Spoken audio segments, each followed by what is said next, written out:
Good afternoon, welcome to my channel, Tours in Brazil. Today we're going to continue the study of international logistics. A book of Donald F. Wood, Anthony Barone, Paul Murphy and Daniel Warlow.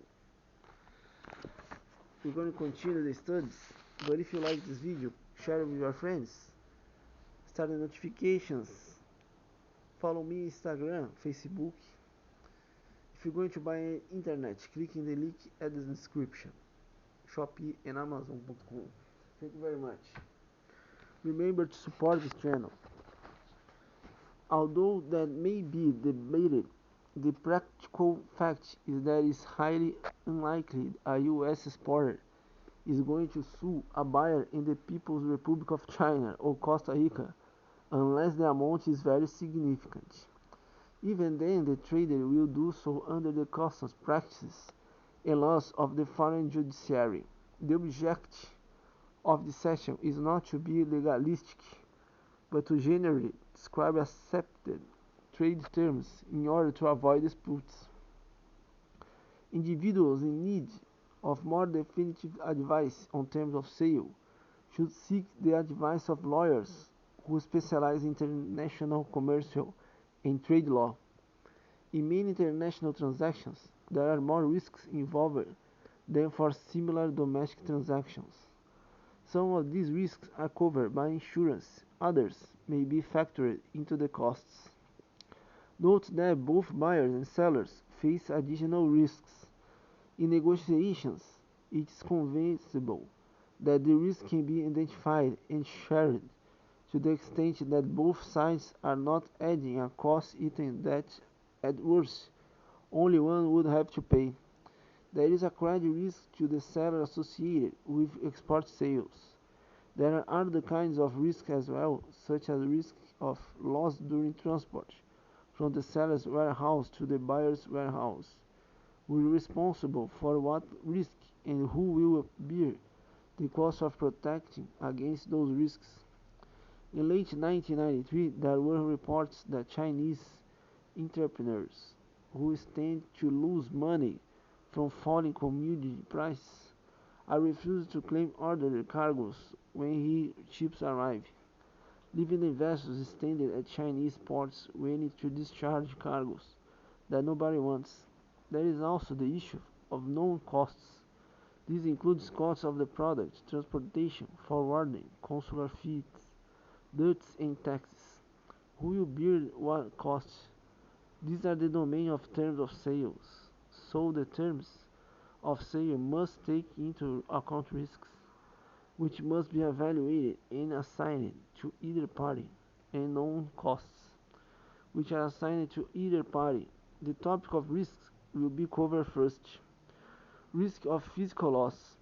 Every commodity is sensitive to some particular type of loss, and all commodities are imperial. High value, easily resolved products such as camera, cosmetics, liquor, VCRs are particularly susceptible to loss through theft and pilferage. Fragile commodities such as optical equipment and electronic assemblies and components are highly susceptible to loss through breakage. Grain can be infested with vermin. Metal objects are susceptible to loss through rust and oxidation. Other products such as automobiles are subject to dent and scratch damage.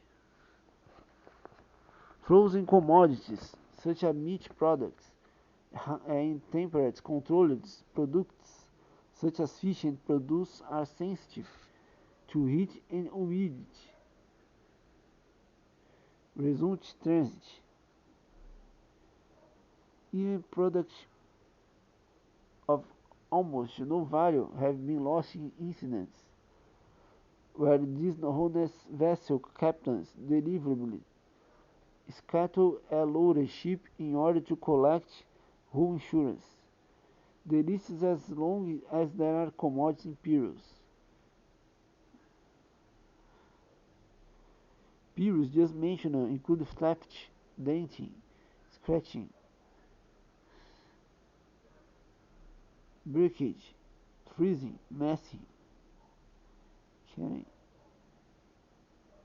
infestation, contamination, and water damage. Although this may be used to the ears of insurance agents,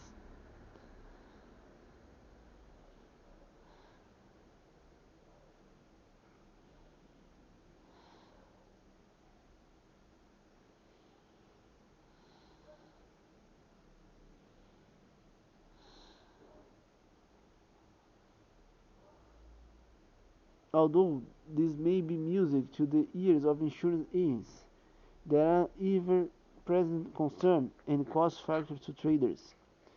As if the foregoing list were not long enough, there are man-made hazards as well, such as war, civil commotion, strikes, negligence, piratery, collisions, sinking, fire, and other man-made and natural perils of merchandise traffic.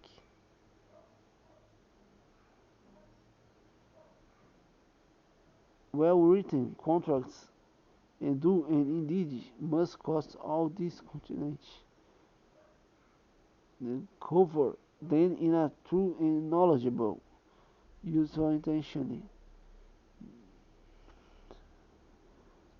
Not most insurance coverage.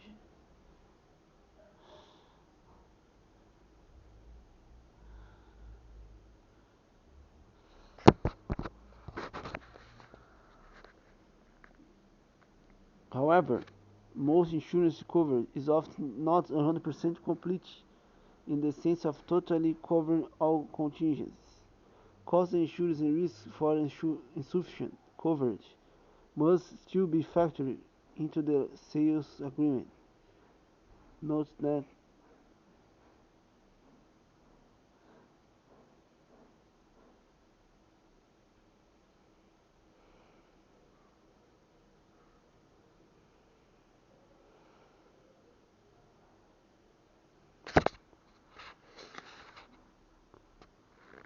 costs of insurance and risks for insufficient coverage must still be factored into the sales agreement. Note that even with good insurance coverage into the sales agreements, individuals who have had an automobile accident lose time filing claims, dropping off and picking up their car that is repaired, waiting to see doctors, etc. Terms of sale have a usefulness or utility. Using the approach, one could say that the first utility is handling the concepts and the real elements of risk inherent in international transactions. Product costs. Lyric continues. Thank you very much. Don't forget to give us a like, share this video. Thank you very much.